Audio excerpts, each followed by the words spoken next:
We still do 7 NUFC Matters shows for free a week. But if you want to support the channel, there are a few ways of doing it. Hit the like button on each live broadcast or video. This helps the channel grow. Hit the subscribe button and select the all notifications options. Hit the thanks button to buy a super sticker. You can do this on the live chat too. You can also join our Patreon page or buy us a coffee at the link in all of our video descriptions below. We are also looking for sponsors. If you want our latest advertising rates and how you can get involved, then email John at nufcmatters1892@gmail.com.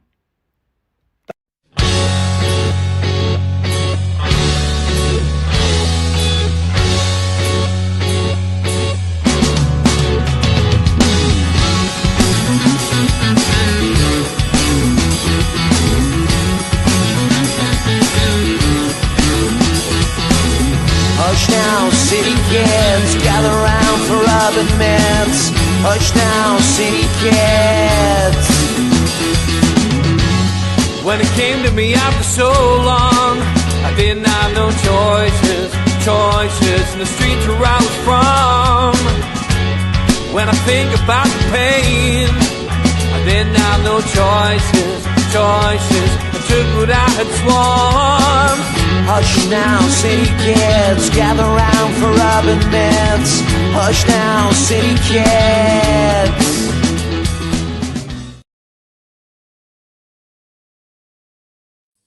Good evening, welcome along to NUFC Matters. It is the Fans Forum, and yes, we are live, we are back, and it is welcome to George, Darren, Jeff, Barry, Magnus, Alan, Martin, Pablo, and Kevin, and Ian is in the background ready to come on once George has had his say. But nice to be back, nice to be talking live, nice to be talking about football.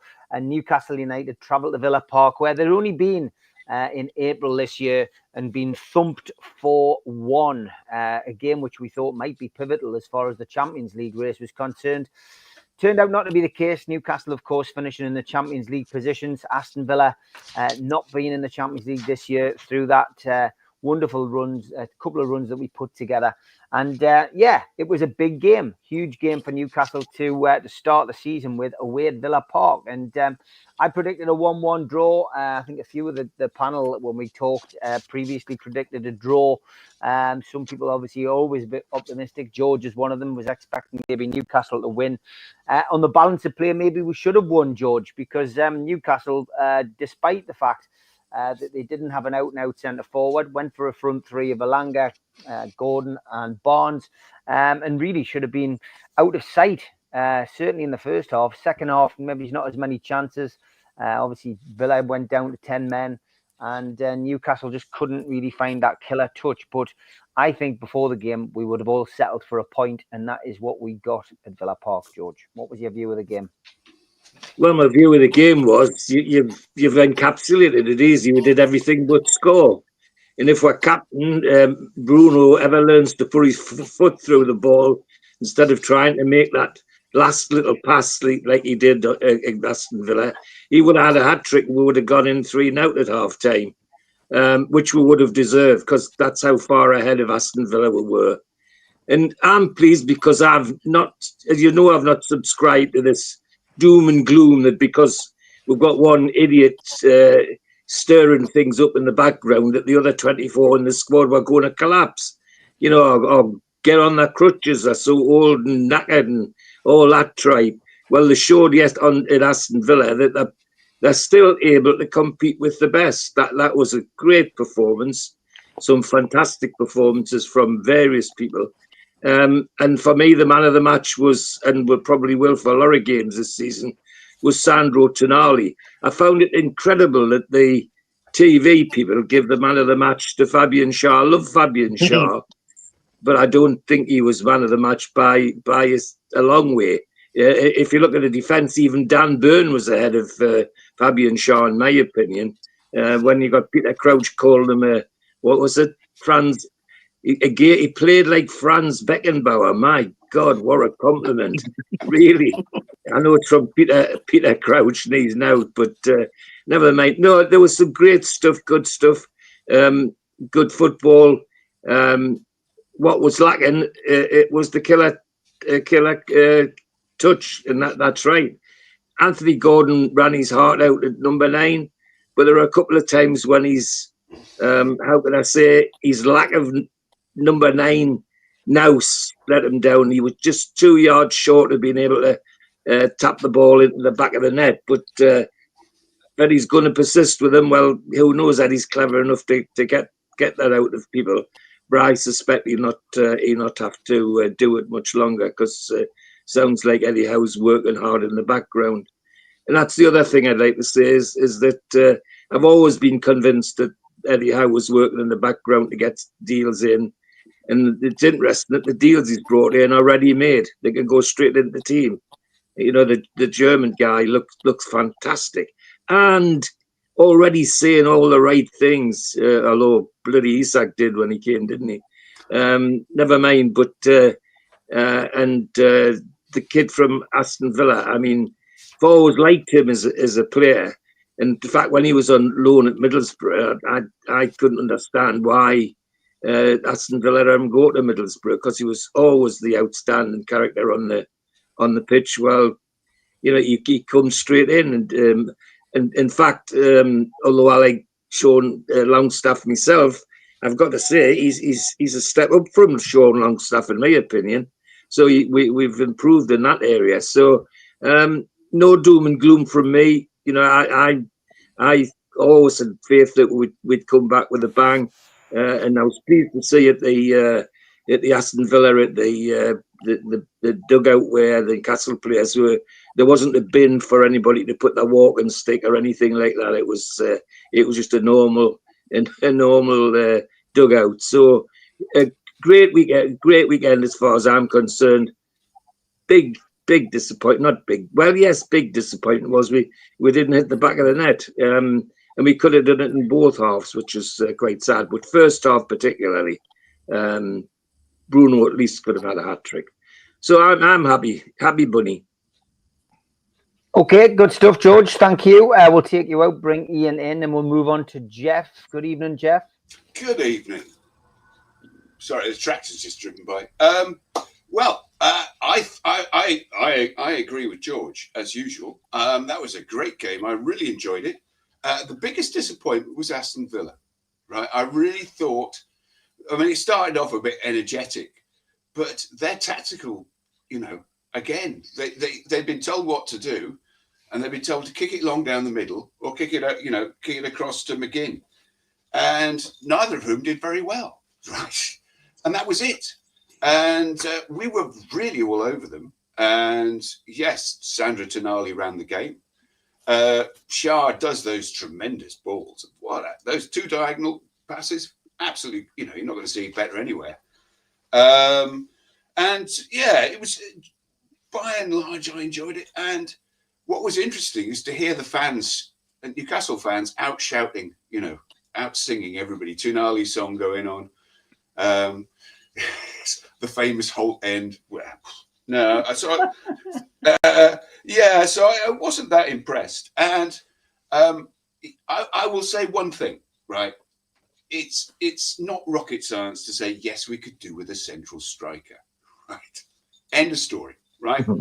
As far as I'm concerned, he can go and play with the girls anywhere he likes. There are plenty of people who could teach him a bit about football. Personally, I heard, well, on the subject of worms, I heard from somebody's brainworm that he's actually gone and he's got a part-time job in a wimpy bar in Sunderland and he's sleeping rough in an old brewery, an old Vox brewery. Well, anyway, that's just what I heard. But, you know, I hear some strange things because I used to live out in the Shire. All right, south of Hexham, south of the river there, dangerously south of the river. And not many people know this, but Tolkien used to go out the Shire. And the whole idea of Mordor and the going under the earth came from when he was working as a miner in Ashington during the war. Anyway. Is Darren an orc? Pardon what? Anyway, I was deeply offended. Come back. I was deeply offended, which is why I'm wearing the kit. Because I want to remember a couple of friends of ours. When I saw Hilo talking to Agent Krasnov, I got really quite cross up there in Alaska. That's really nasty. Those people are really nasty people, and we don't like them. And we need to set the lamp warm on them.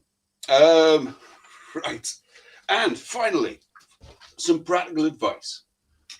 Because we're suffering up here with some a heat wave.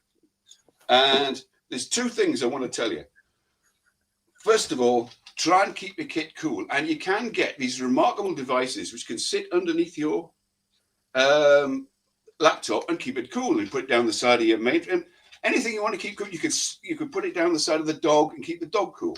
But they're very good. And if you're plugging things into things, get a proper adapter. Don't plug things into your computer any more than you have to, right? So if you're running a fan trying to keep cool or, whatever it is, don't plug it into your computer. So that's some practical advice for us Northerners who are not used to this heat, which is pretty amazing. And thanks to my son and visiting the game, I went to a game. Whoa, bloody hell, the Toon Army turns out all to be women and children. It's fantastic. I reckon they should have when they do the stadium, a soft play centre would be quite good and a bouncy castle section would be good. Anyway, I discovered this new drug. It's called Red Bull. It's tremendous. What are you going to say? Cheers, everybody. Cheers, Jeff. Only thing missing from Jeff is his straight jacket, says Mark Byers, who is your biggest fan, it has to be said, Jeff. He does like I'll split my corset again, I tell you. It's really awful. Okay. I'll have to get one of those things, a Playtex girl that control my midriff bulge. There's one for the old guys. Playtex, fantastic. Yeah, midriff bulge. Yeah. I'm getting midriff bulge at my age. Very good, very good. Well, that's a step in the right direction, mate. It's you've got to accept these things gracefully. Yeah, I met you as well, by the way. Well, you have done, yes. We met on match day. We actually physically touched these real guys. You actually teleported into the Blake 7 convention. Yeah. I didn't know what to do. I wanted to say, it's great to meet you. We've known each other years. We met in prison. It was great. Do you remember that thing with the soap? But I couldn't read the room. I didn't know who was who. So I thought I'd let you off. Probably a good idea not to say things like that, Jeff, because it gets you into court.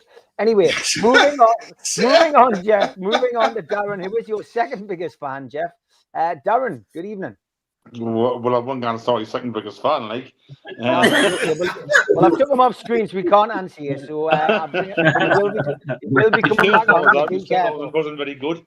Right, to talk about football, what are you had to talk about again?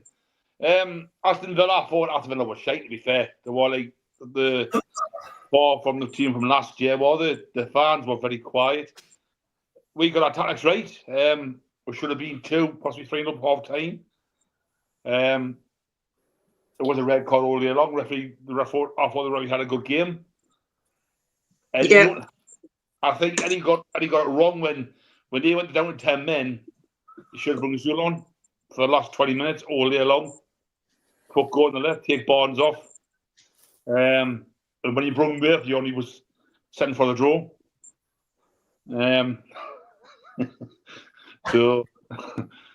But it's a valuable point.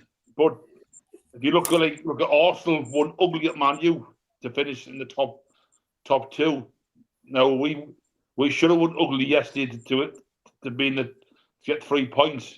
This just tells me we've got anyone to put the ball in the back of the net, and we know that. So, fortunately, it's like the top 4. It's still early. Till we get strikers to score goals, it's still a bit worrying because Gordon's not a striker. He's doing his best, but he's not a striker. He's running around the hell of his chicken. He's more. I prefer him on the left. But hopefully he gets somebody in the next 2 weeks. But it was a good performance. I said before the game, I'll take a draw all day long. I say it should have been 2 for the 3-0 up. Took a red card, and the only thing what Eddie Howe got wrong, tactically, was not bring the Zul on when they went down 10 men. You bring him on, if you draw then, fair dues. But what's giving him 3-4 minutes? What's that going to do? Nothing.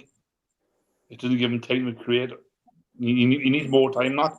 Playing devil's advocate, he sees him every day in training, though, Darren. There's I clearly something not clicking with him. I mean, for me, I honestly think he looks like a championship player at best.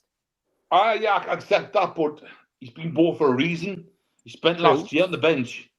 Mm-hmm. This is his second season. You know what I mean? Like, give him a chance. I know he's been on the right, but it's not wrong to say about what he's striking that's been the pitch. He's known as a striker. Yeah. So bring him on. See what's the worst he can do? Not score a goal. We need a win. He just didn't do it. I don't think I question Eddie Howe because he should have come on the pitch a bit. Yeah, give him 2-3 minutes. It's nothing. It's shocking, I think, personally. But you take a draw all day long, but we should have won it. That's what I think downside about it.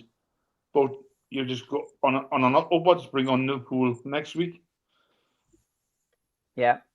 Okay. Good stuff, Darren. Anything else you want to say? Any other standouts? I mean, we had a man of the match nominated by Ali McCoist, of course, which was I thought Tonali was outstanding.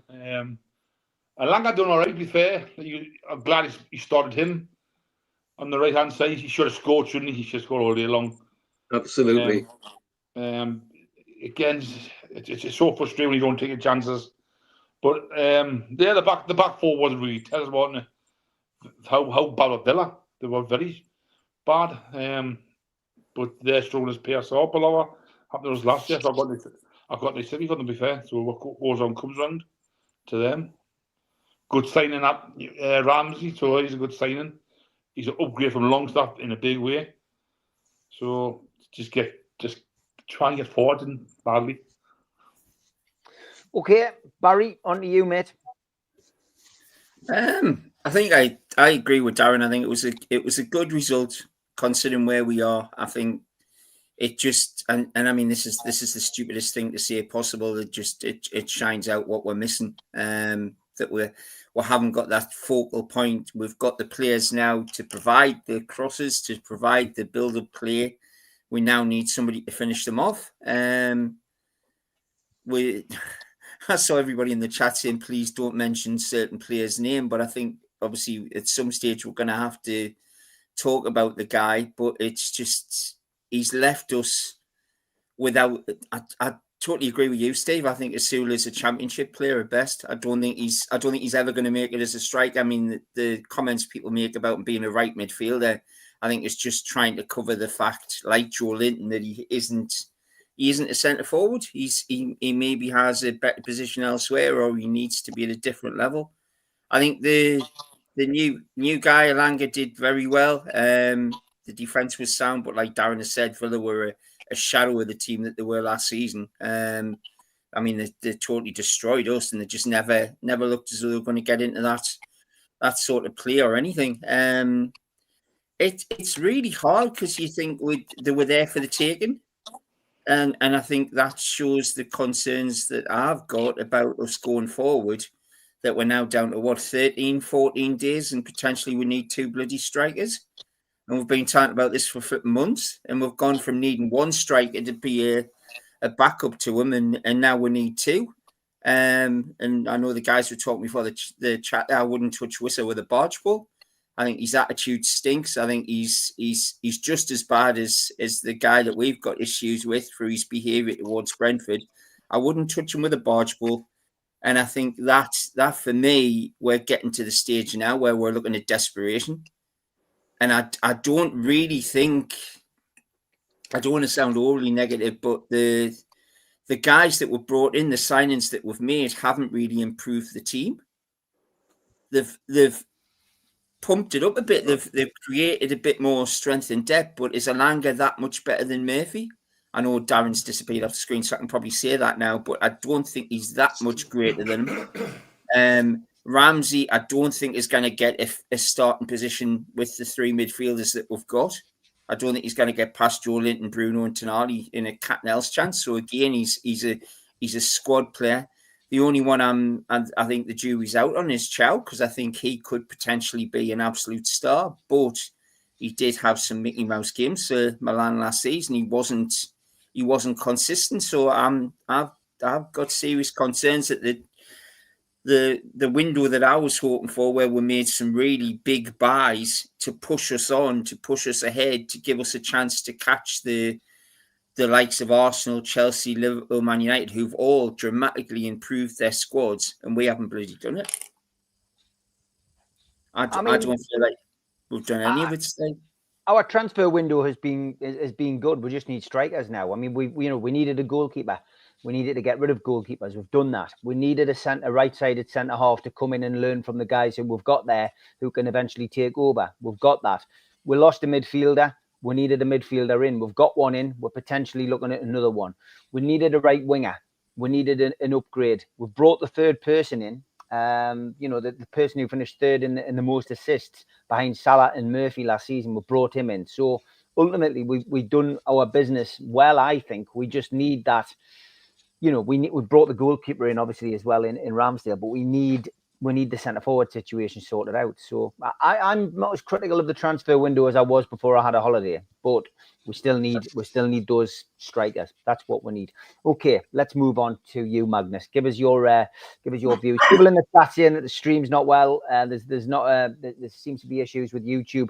My YouTube's I've just checked it. Mine seems to be doing the same, guys.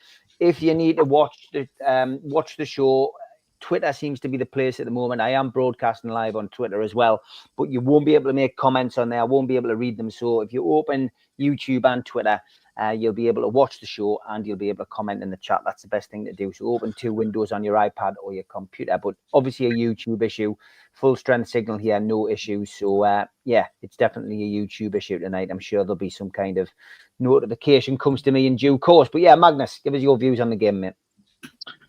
Yeah, I mean, I think most of us would have been happy before the game for a point or any sort of draw. So, I kept reminding myself of that when we weren't scoring in the last few minutes. I think we dominated the game, especially the first 20 minutes. I mean, you could just see the stats. We were shooting and getting ourselves into good positions, and I don't really lose hope. Dan Burns said it so well.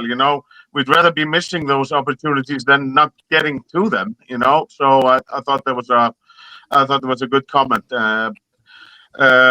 I mean, I thought it was a little bit funny when it seemed like as soon as Fabian Schär was chosen the man of match, he started doing some blunders. It was almost like he heard them, and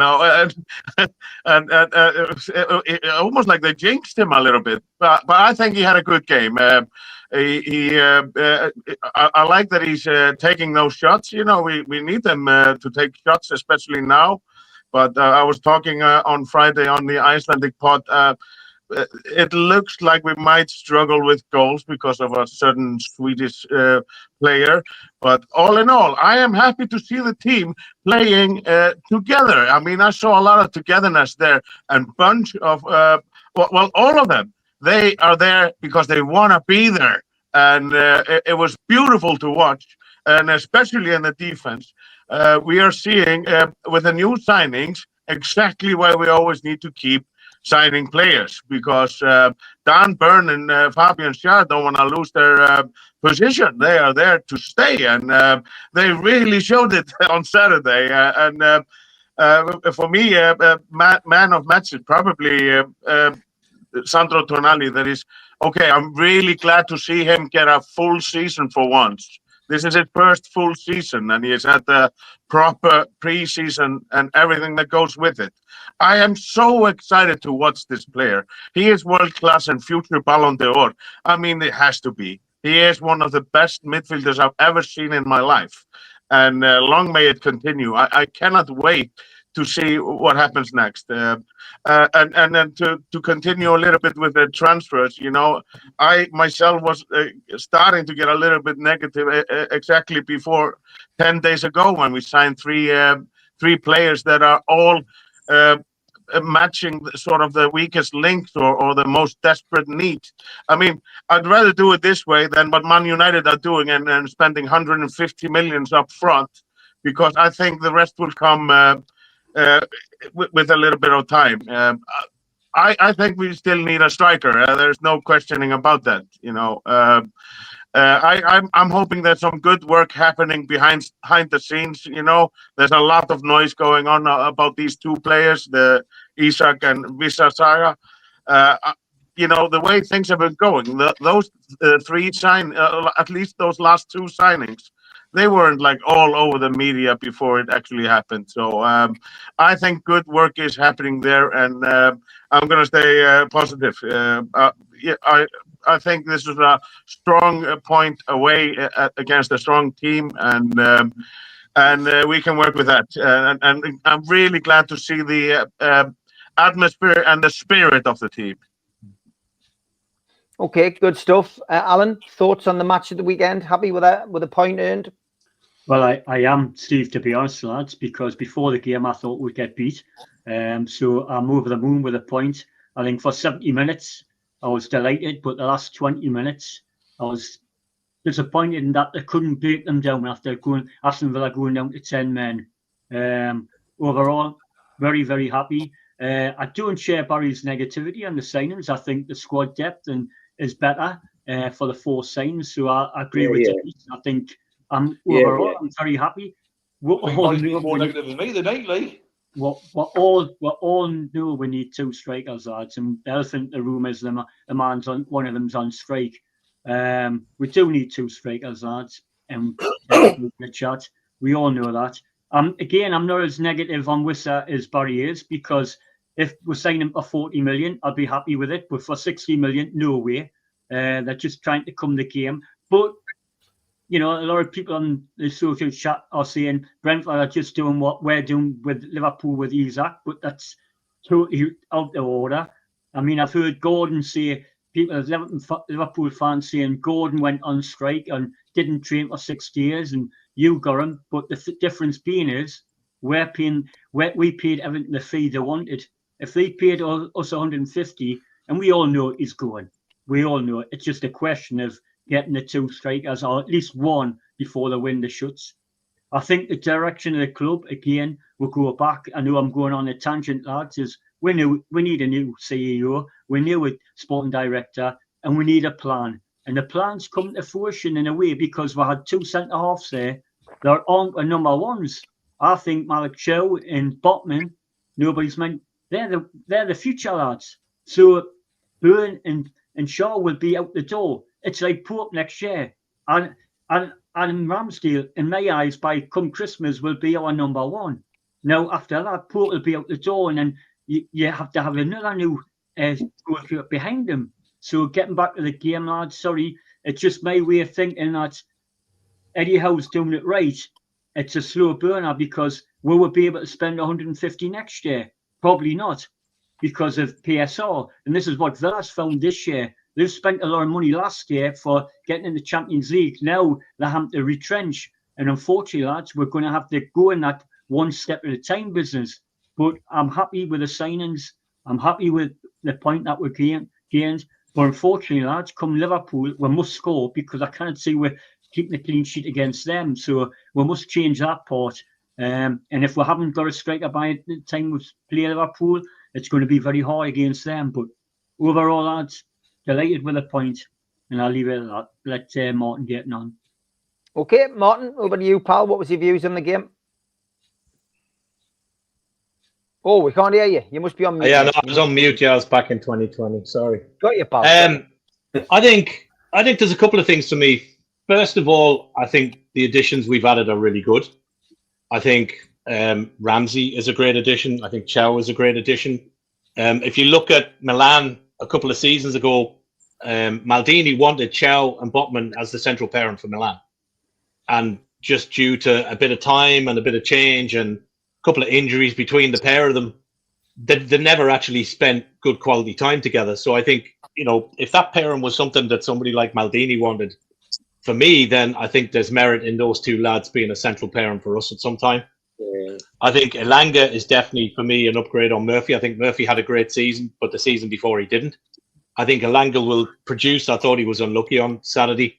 But it's going to take time for these lads to click in the team. And the reason I say that is because I would imagine pre the start of season and going into the end of last season, Howe had a plan as to what we wanted to bring in, how he wanted to play, what he was going to do, and it got shot to shit within 2 weeks because of a certain individual. By the way, the club is bigger than him, so I don't care. He can sit and do what he wants to do. For me, I'll focus on the other 11 plus the remainder of that squad. I think Darren, to be fair, is right. I'd like to see Asula get a bit more game time in the short term. And the reason I say that is, if we don't know what the hell we're getting with him, how does somebody else's defence? I think the kid's a bit erratic. He's a bit naive. But you know what? Stick him on for 20 minutes. Bringing him on for 2 minutes, for me, isn't going to get you any kind of desired output. And I think he needs at some point, whether it's cup games or whether it's whatever, he needs to be given a bit of game time. And listen, if he gets good game time and he doesn't show it, then fair enough. I take Barry's point, take the lad's point, then he ain't going to make it. That's fair enough. But for me, I haven't seen enough of the kid. So I think it's unfair to criticise and go, he's crap, he's just a championship, because who knows? We don't know. So I'm happy with the additions. I think for the game, I thought it was a good game. I was surprised at Villa. I thought they'd come out really quick. They didn't. I think the sending off was 100% the sending off. Referee got it right. I think we were unlucky, and I think for me, I thought Gordon played really well. I thought he looked robust. I thought he was unlucky with a couple of chances. Look, he was just slightly under for the header when he was clean through. But those chances will keep coming if we provide. He'll score goals. Is he the ideal centre forward? No, of course he's not. But we're not in an ideal situation. I think that we've brought in 5 good signings so far. I think if we get a striker in, is it going to be Wissa? I'm not so sure. I think the club must be looking elsewhere. There's still some good options out there. I think they'll look at something. For me, and it's not everybody's cup of tea, but I think I'd be trying to throw a little bit of a deal together for Jackson from Chelsea with maybe an obligation or something. There's not that many out there, Darren. Like, who else do you bring in? He's the closest style of player to Isak out there. That's fact. I wouldn't touch the ball. He's shite, mate. So who do you take? Do you take a Hoyland? Do you take? Do you know what I mean? Where do you put the money? I just don't rate him. I just don't think he's good. No, that's fine. That's fine. That's grand. That's opinion. What's the Irish striker? What's the best Irish striker at the minute? Well, there's Walter Maid. There's a few others. There's obviously your man from Fulham. Chelsea got a one about 70-80 million for Jackson. So why waste that money on them? Do you know what I mean? Because I think you'll get a deal. I think you'll get a deal with an obligation. I think you'll get a better price. That's just my opinion. I don't think there's too many out there. I just don't think he's going That's fine. Disagree all you like. That's my view. I respect that. That's fair. I just don't think he's any good. Absolutely. I don't like the Wissa situation. I think not just the fact of what he's doing. Obviously tonight he's blacked out his Instagram, taking all the Brentford signs off and everything else. I don't get that. I don't think there's a deal anywhere close. And again, if we're kind of having a pop at the other fella in our ranks and this lad, and I get there's a slight difference in that maybe he had an agreement with Brentford and they've reneged on that. I just don't see PIF sanctioning 60 million for a 29-year-old with 1 year to go on a deal. I think it's dumb business if we do that. So I think we need to look elsewhere. If not, and we don't get nothing in the next 14 days, then we start the season as it is with Isaac sitting in the ranks. That situation be resolved. You've got Asula, you've got Gordon, you've got Ramsey that can play through that front three, which he did in Villa until obviously Morgan came along. So I think we'll have options. I don't think we're dead in the water. And I think the final piece to take some of George's positivity, which I don't nearly always have, it's only the first game of the season. It's one game. So I'll keep the positivity. I still trust in Eddie to bring in the right people. I think he's trying to get the deals done. But the striker market stinks. And everybody knows we're desperate. So they're going to add 20 to 25 on every deal we try and do. So it doesn't matter who we go and get, we're going to get stung. So we've either got to lump it down and get someone, or we suck it up and we run with what we got. And that's simple. Anyway, that's me. Thanks, Martin. Good stuff as always. Okay, over to you now, my good friend Pablo. What's your feelings on the result of the weekend? On the whole, I mean, unfortunately, I had to work on Saturday, so I didn't get to see the game probably as in detail as you lads. But my overall feeling would be, do you know what? It's a damn good point. And I say that because if you look at all the noise surrounding our club in the past few weeks, I mean, if you look at pre-season, it's been less than impressive. So I think to get a clean sheet on the opening day of any Premier League season is a positive. You know, yeah, we could have been maybe 2 or 3 up in the first half. You know, we highlight the striker problem. That's apparent. That's obvious. But I think the bonus to that is we're getting in the positions, we were creating the chances. You know, and if that wasn't the case, then we would have a bigger thing to worry about. So we all know the obvious. I think, yeah, do you know what? I mean, if last 2 or 3 years, if you'd have said away at Villa Park, you're going to come away with a point and you're going to have a clean sheet, most of us on this panel would have bitten your hand off. So I don't see why that would change, you know, on Saturday. So on the whole, mate, I'm impressed and I'm happy that the lads have reacted. The first competitive game of the year, because like I said, we were shipping goals in pre-season no end at certain points. So I think collectively a great result. Yes, there's things to work on. As regards the business we've done, I mean, I was at times getting pretty naffed off with a lack of movement, but I think everything that's come together in the past 2 and 3 weeks, every one of those deals, I can see the benefit from. You know, they're at the right age, they're ready to step in. I mean, although Barry said they're not made for the first team, them players that we've bought are ready to step into the first team, whereas in previous years, we would have been buying kids, hopefully, like your Rasula, that might be first team ready. These lads we've brought in have got good experience at their own individual clubs, and I think they will step up. I think we will see them filter into the starting 11. I mean, Eddie's known for his kind of pragmatic, calm approach. I don't think we were ever going to see a situation where he put 3 or 4 new starters in on Saturday. So as regards the business, I'm more than chuffed, and I'm quite surprised because I actually saw us not doing it a great deal. And I think with what I identified, or what I think we did as a collective, was what we needed was we're not in the position to go and spend 100 million on a player to go straight in. We needed 4 or 5 to give us a good steady 18 to 19 players that are capable of playing 2 and 3 times a week, namely in the Champions League. So I think what we have done is we've allowed ourselves a reasonable chance at competing in them competitions. So I'm more than chuffed. The striker situation, who knows? I mean, it only takes a day to sign a player. We don't know. We might look at Sky Sports News tomorrow, like we did with the Ramsey thing. There might be a big banner with someone who was way off our radar, because I'm damn sure they're working tooth and nail to try and get us something in, because we can't go until Christmas playing Gordon, Barnes, Elanga. It's just it's toothless. You know, you could evidently see that on Saturday. Yes, Gordon was very good.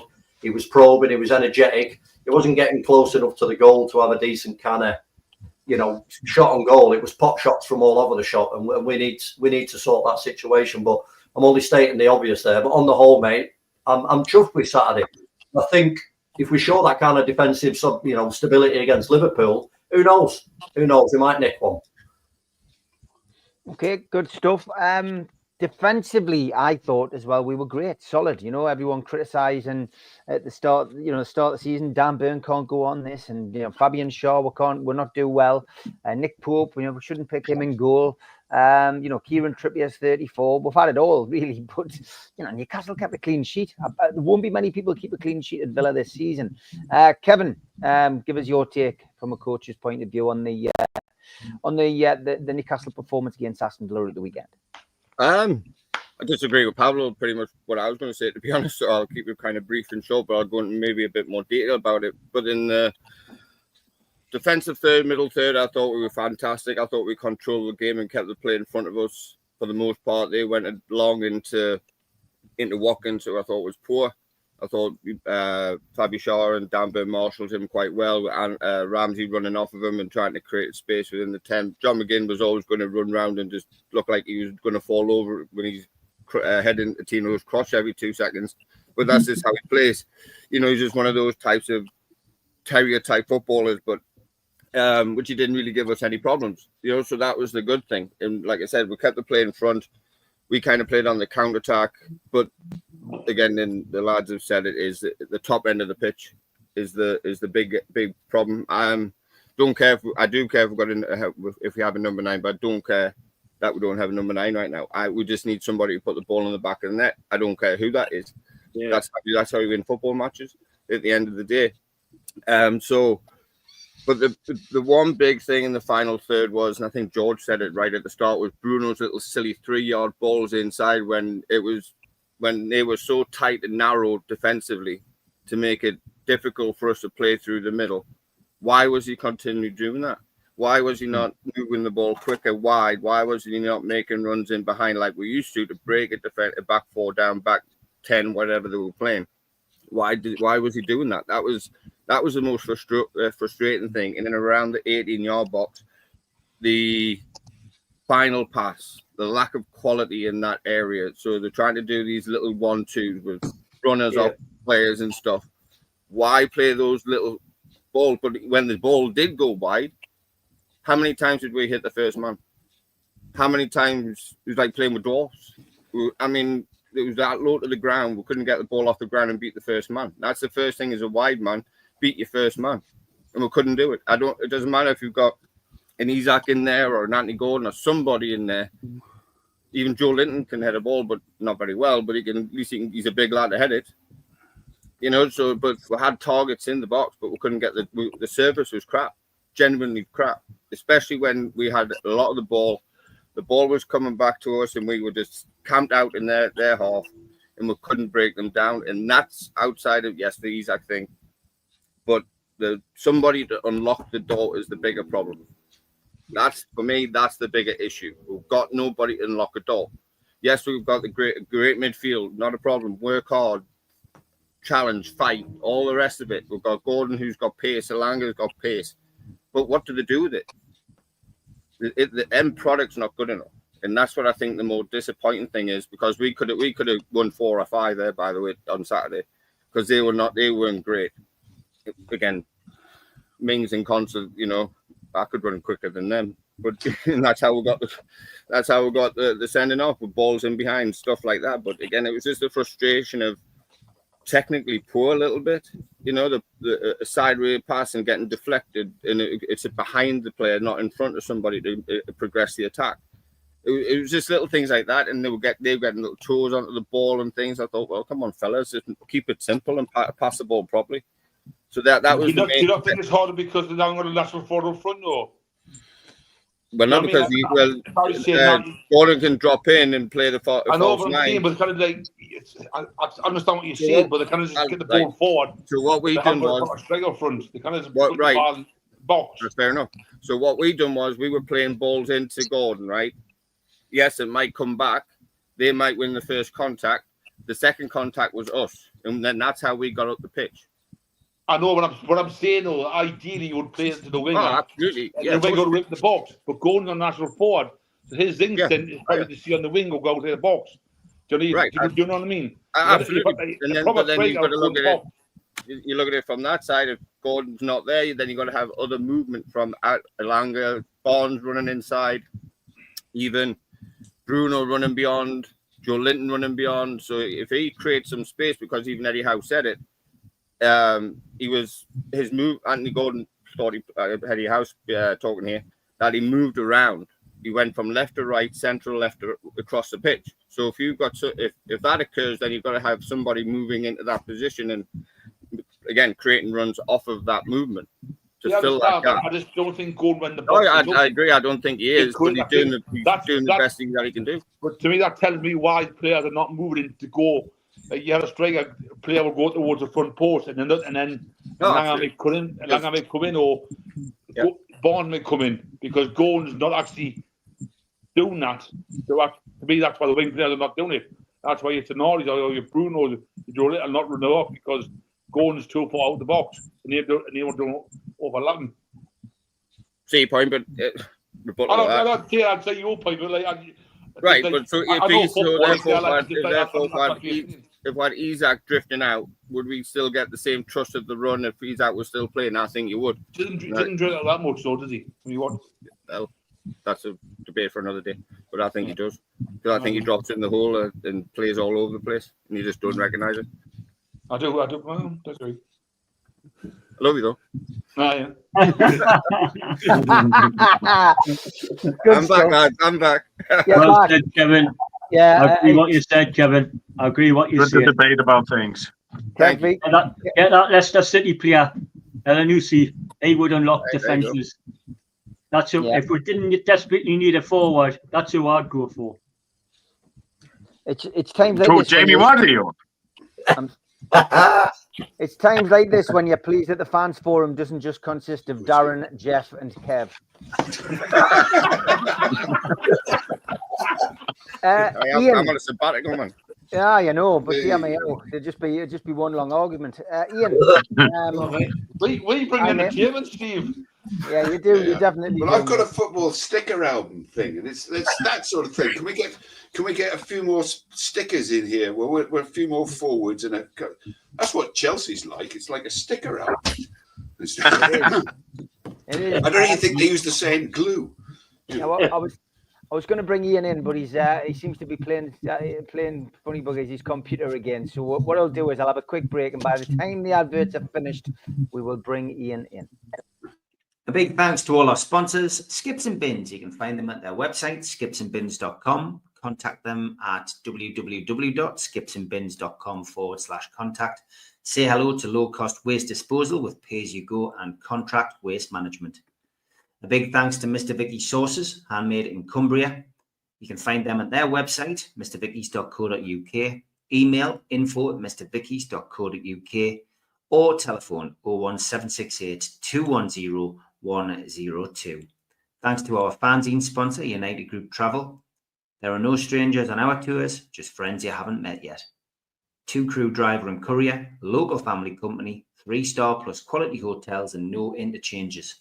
Hot and cold snacks and drinks available on the coach, all excursions included. Their website, unitedgrouptravel.com, email beverly.ugtl@gmail.com, telephone 01670 632 460 or 0791 666 4174. Just £30 per person deposit. Thanks to Media Arts for all the help with the technical side of things. And if you like listening to us as a podcast, you can go to Sports Social Podcast Network or to iTunes, Spotify, or other podcast providers. If you want to support the show, then hit the subscribe button. It's free. We do 7 shows a week. Hit the little thumb up under the video, which is the like button, or click share to share to your social media. You can also join the channel on YouTube by hitting the join button for as little as $1.99 a month. If you want to become an NUFC Matters member, you can go to nufcmatterspodcast.co.uk. It's a £25 one-off fee. You get your pen, you get your badge, a key ring, you get your beer mat and your fridge magnet and your membership card, nufcmatterspodcast.co.uk for that. And we have an event early next year, 13th of February 2026, an evening with Beardsley, Waddle and Gascoigne takes place at the Tyne Theatre and Opera House. To buy your tickets for that event, go to the box office 0191 243 1171 or Tyne Theatre and Opera House.uk. Okay, welcome back to NUFC Matters. We'll come to Ian in a second. Just want to remind you that the fanzine, you have got less than 2 weeks to order your subscriptions. 63 of you who've done it. We need to hit 100 for the dementia charity. So 63 people have subscribed. We had 200 last year.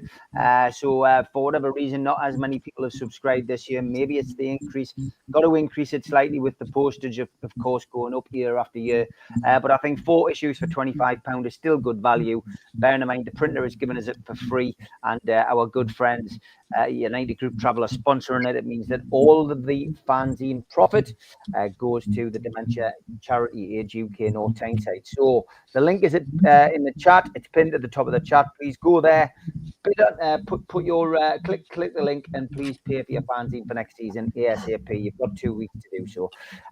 Okay, I also want to just point out as well that Jules did set up the Super 6. I'll run this for the rest of the week, and then obviously people can do what they need to do. But pin for the Super 6 is P5EU29, and the fantasy football was 6EJ7T9.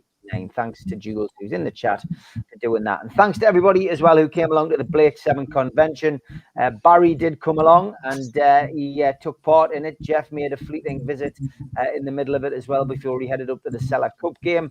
But the Blake 7 event, which was a big success, I am pleased to say it's now that all the invoices have been paid and everything has been collected in, we managed to make, and the charity don't even know this yet, but we managed to make £2,500 for Age UK North Tyneside. So that will be sent to them tomorrow. And I tell you what, 120 people who were there had a cracking day. It was a really good day, and we'll be handing that over to them. And I know Sonia will be delighted. She came along and did a little speech from the charity as well. So thanks to everybody who supported that. Much appreciated. Okay, Ian, before the purple rain hits your computer again. I know. I'm just looking at it going, that fucker's going to go purple again. Welcome back, mate. Welcome back to the show. You've had a little sabbatical, but yeah, give us your views on the game of the weekend. You've had a time to listen to what the lads thought. Anything that stands out for you? Yeah, definitely. I'm not going to go on about the football too much because it's all been said. Everyone's pretty much singing from the same hymn sheet. The biggest winner for me was the way that we came together as a team, seeing the lads afterwards, seeing the fans, Eddie out all the words that were said at the end, and you could quite simply read into every single thing that was being said by everyone. Dan Byrne sort of summed it up perfectly with what he said. About things like this bringing the team together. Same with a couple of the other lads who spoke. I thought the highlight of the game for me was, well, one of the highlights actually was when both sets of fans started singing about the corruption at the Premier League. I thought was a bit of quality there, and obviously the way that fucking hell, sorry mate, I've just lost my blog completely here. Anthony Gordon, sorry, when he said that things like this that have happened, because I'm not going to say on ESAC because I've been away through my own issues like for a while. So, but what he said, I thought really epitomised everything when he said stuff that's happening at the moment galvanises the team, brings us together more, and we're probably closer now than we've been, or something along them lines. I'm not paraphrasing. I just thought it's like we were moral winners. Eddie out couldn't have done much more for me. Maybe bring a few subs on earlier, but I thought we played them off the park. Like I said, I'm not going to go on too much about the game, but I think we had 24 shots. They had 3. And I think that sums the game up pretty much. They had 10 minutes where they came into it. The only thing that stopped us winning, I think, was them going down to 10 men, because at that point they lacked any ambition to do anything other than stop us scoring. But yeah, I thought all in all, I'm really happy with a point. If you'd have offered it us before the game, I'd have snapped your hand off. So just got to think we were unlucky. Yeah, we should have won. We should have put the ball in the net. Alanga should have scored. So should Gordon for me. But they didn't, and at least they're getting in the right places, and they both look rapid as well. So, yeah, that's about it, really, lads. Good to be back. I've missed you all. Good to see you, man. Good to see you too. Good to see you, Ian. Okay, we just with the internet issues, we will probably just look ahead to the game against Liverpool. There probably will be a chance for a fans forum next week, probably after the Liverpool game though. So what I'll do is I'll go around the board, lads, and we'll just have a quick prediction from each on the Liverpool game. Pablo, obviously, big game. From our perspective, could be even bigger because you would imagine we're going to know what's happening with Isak by then. We will have an indication of whether he's staying or whether he's going, which of course will pile on the pressure to that game. But what's your overall feeling about the Liverpool game coming up, Pablo? Probably like everyone else, quite nervous. That being said, with that defensive show on Saturday, there's no reason why we can't go there and maybe upset the apple cart. And you're right, it probably will be decided with with that man that we keep talking about. And I think in the back of my mind, I think it's already a done deal. And I think there's some kind of gentleman's agreement in place that says that it will not be announced, and he certainly will not play in that game. And I think everything that we see happening leans towards that. So I think just take the game in isolation. We all know how difficult it's going to be. Having said that, a couple of months back, we tore him a new one in London. So nothing's impossible. It can be done. Yes, it's going to be tough, but, I'd probably err on the side of a draw, being optimistic. But I don't think, let's say we go there and it doesn't go the way that we want it to. I think there should be an element of realism and calm that says, listen, let's just move on to the next. I don't think it needs to derail us this early in the season. Okay, what was your prediction, mate? I missed that. We'll go. Do you know what? We'll go for a thriller. 2-2. 2-2. Okay, George, feelings about this Liverpool game? We'll come to you now. You've obviously going to be on a few shows this week as usual, but what's your feelings about Liverpool with a week to go? I think it'll be a great game. It'll be blood and thunder like it usually is, and I think we'll. Do you want a prediction? Yeah. We'll get one off you later in the week as well, but just for tonight. Okay, well, 3-2 to Newcastle. Okay, Darren. Liverpool's good going forward. They've got the pace, but they are shit at defence. So, I'm gonna go for a bit of positivity this weekend. I'm gonna get a 1-0 win. A 1-0 win. Okay, good stuff, Darren. Thank you, Barry. It's a hard one, isn't it? Because you're hoping that all the shit that's gone on and all the bad feeling that's been backwards and forwards would inspire the team to get one over them. But I do agree with Darren. I think it's going forward, they're going to be absolutely tremendous. But saying that, we have the defenders now. Maybe it's an ideal time for them. You've got the four of them vying for one place as centre half, so why not? I'm going to go with Pablo. I think it'll be 2s apiece.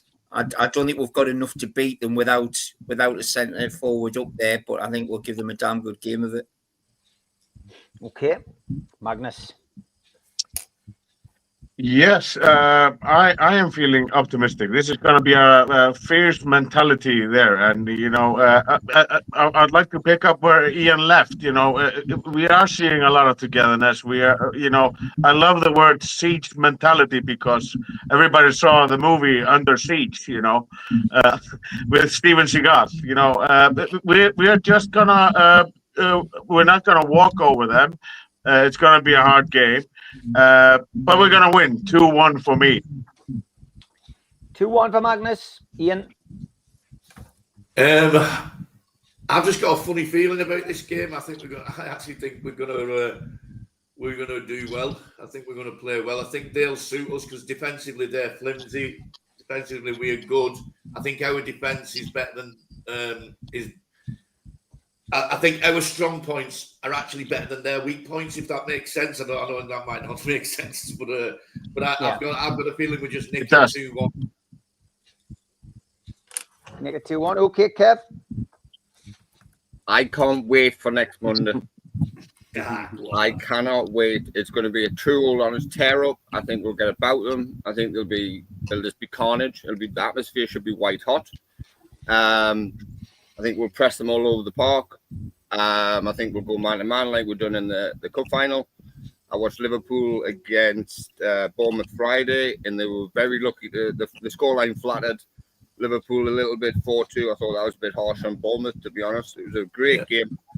But I think we might do one. I think we might actually go ahead and do one on them. Just with everything, the narratives, the stories, the this and that about surrounding the game. I think we'll be the 12th man in that for that 90 minutes, and I think we'll fully get behind them and create an atmosphere what Liverpool probably never experienced before. And I'm going to go with a 1-0 win. 1-0 win as well. Very positive tonight. Martin, are you going to keep that run going? We've had 2-2s, we've had 1-0s, we've had 3-2s. Yeah, I'm probably to a degree. I'm not like Kev. I think I wish this game was at a different time with everything that's been going on, because I don't think it probably suits both teams, if I'm honest. I think score-wise, yeah, I think it'll be a draw, but because of the atmosphere and because everything's that's gone on, I think the lads are right. The tackles will fly in. It'll go crazy. I just hope that we don't lose our heads in the game. I agree, Because if we do, then it plays into them 100%. So I think we need to keep it calm. We need to keep our heads. Joe Linton doesn't need to rush in the first 2 minutes. And as much as I'd love him to clatter somebody, and we know he will at some point, just don't do it in the first 5 minutes and leave yourself sitting on a yellow for the rest of the game. But yeah, I think it'll be a draw. I think, look, they're good going forward, but they're poor defensively. I think we're good defensively, but we're poor going forward. So yeah, I think draw. I'll go for 1-1. 1-1. Breaking news: Bournemouth have signed Ben Gannon-Doak from Liverpool for 25 million. So a little bit more in Liverpool's pot if they are going to come back for Isak. Jeff, prediction for Liverpool, please. I'd just like to say, Pablo should check out their goalie. Aston Villa's goalie played really well, and we had some really good shots on target, actually, and he pulled off a couple of really nice saves. It was worth. It's also worth pointing out, because I'm still stuck in 2 weeks ago. Pope played very well. Didn't put a foot wrong. Right, he was very good. We've still got Murphy, by the way, and our players improve. Right, we don't have to worry about Murphy last season. We've still got him. And so generally, I think 3-0. We're going to win 3-0. And it's going to be the greatest Geordie Cup victory since the Dickersburg team won the Tashima Cup in 1905, which is one for George. The Tashima Cup, 1905. That's great. And I'm also reminded of Bo Hansen. Music for Lord of the Rings. Remember Bo Hansen? He's no Bo Diddley. Yeah, that's true. Did he not play He's for Swedish, Denmark? anyway. Very good. In the Shire, lad. Yeah, get in, Jeff, lad, says Mark. Alan, last but by no means least, give us your prediction for the Liverpool game, mate. You've seen a few over the years. Yeah, well, lads, it's been 10 years since we last beat them. We're due a win. Surely to God, we're due a win. So I'm going for 2-1. We're due a win, lads. We've got to break this cycle. And with the atmosphere being brilliant, I totally agree with Martin. As long as we don't lose our heads, the atmosphere will be electric. Just go for it, man. We beat them in the final. Never mind no striker, just go for it. And there'll be 52,000 and thousands outside the ground wanting them to win. So I'm going 2-1 for us. I was going to say, we need to steal the wheels off their choppers. Yeah. Yeah. That's if I may add one thing, our 12th man is the audience. Their 12th man is the VAR room. So our 12th man needs to be stronger than the VAR room. Very, very well said. A very positive fans forum, I've got to say tonight. Even Darren. Thank you to Alan, to Jeff, to Martin, to Kevin, to Ian, to Magnus, to Barry, to Darren, to George, and to Pablo, who was the last man to leave the room. He's in the background. He is going to give us a little wave, and his light stayed on. Well done, mate. Oh, look, I can bring you back in because Ian's internet packed up again. Thanks to everybody for watching. By popular demand, the professionals who obviously didn't get a chance to do their show this Sunday are going to do their show tomorrow night. So that will be 6 o'clock. And then Wednesday, we have the return of the deadly duo. Newcastle might not have a striker at the minute, but Supermark is back off his sick bed. And he is with Gibbo on Wednesday night. Thursday, I'll be doing a live Q&A myself on Thursday. And then Friday, we'll be back with the Amigos. Saturday will be our Northeast football show. Got to say, it's going to have a quite a different feel to it this year because obviously this is the first time that me and our good friend Ted the Mackham will have been in the same division. I think that program's going to have a slightly different twist this time round. And then Sunday we'll be back for the professionals again. So a full week of live shows. Hopefully YouTube get their arse in order, and we will see you tomorrow night at 6 o'clock. Take care, lads. Cheers. Good to see you, everybody. Have it.